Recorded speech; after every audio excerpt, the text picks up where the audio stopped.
어제 세월호 특조위는 청와대 등의 참사 대응 관련 업무 적정성 안건을 가결하였습니다. 내용상으로 대통령을 세월호 침몰 진상규명을 위한 조사 대상에 포함시킨 것입니다.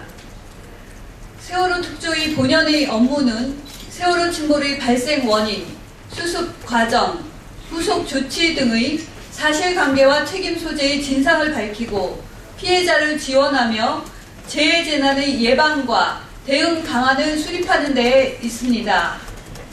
이러한 본연의 업무는 뒤로 하고 특조위는 세월호 침몰과 직접적 관련이 없는 대통령의 행적을 조사하겠다고 합니다. 세월호 특조위는 세월호 피해자와 유가족을 위한 특조위인지 정략적 목표 달성을 위한 정치적 특조위인지 묻지 않을 수 없습니다. 특조위 대통령 조사는 명백한 위법입니다.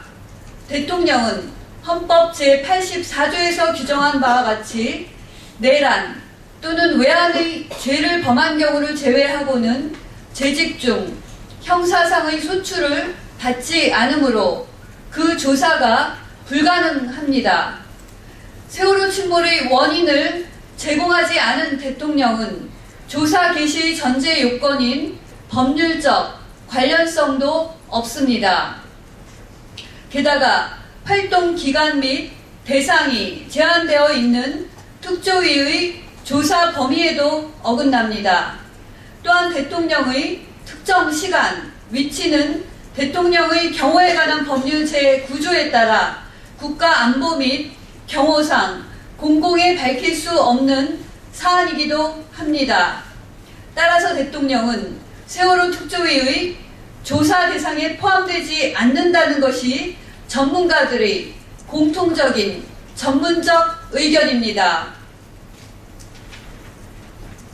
이미 청와대는 침몰 당일 대통령의 행적과 관련하여 오전 10시 국가안보실로부터 첫 서면 보고를 받은 이후 10시 15분 안보실의 첫 유선 보고에서 인명피해가 없도록 지시를 내렸고 10시 30분 해양경찰청장에게 구조를 지시하는 등 총 21번의 보고와 지시 등을 하였다는 내용을 공개한 바 있습니다.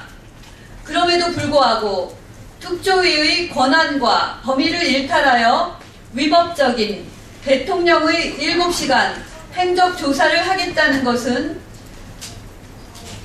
세월호 특조위가 정략적 목표 달성을 위해 저질 공세를 하고 있다라는 것을 그 누구도 의심치 않을 것입니다.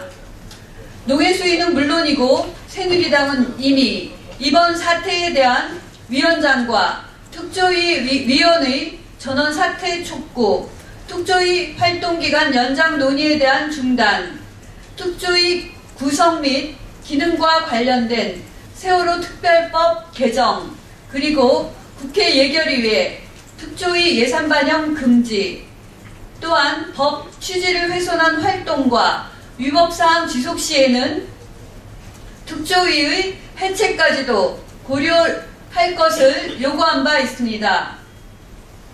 다시 한번 특조위에 강력히 경고합니다.